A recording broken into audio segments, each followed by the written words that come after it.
What's up guys, welcome back to the channel. Super quick video here. This is my GoPro Hero 8 Black. The biggest gripe about them online was that the lens cover is not removable in the newest generation GoPro.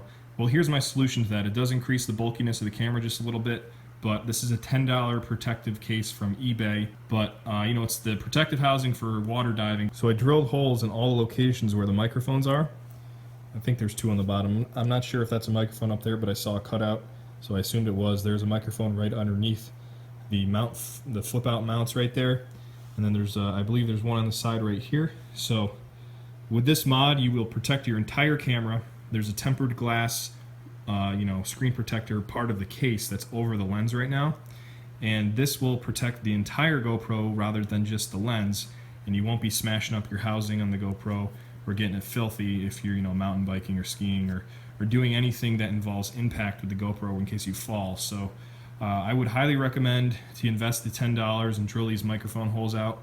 It doesn't matter if the microphone holes get wet, obviously, because the GoPro internally is waterproof. Let me know what you guys think of this. I think it's an easy $10 fix rather than buying those goofy $10 tempered glass screen protectors that you put on the front and back. The only downside really, of course, is you can't choose the touchscreen when this is on.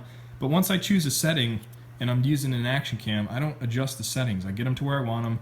I'm going to hit the start and stop button up here and the power on and off button here, and that's all you need. So let me know what you guys think. Give a thumbs up, subscribe, and see you next time.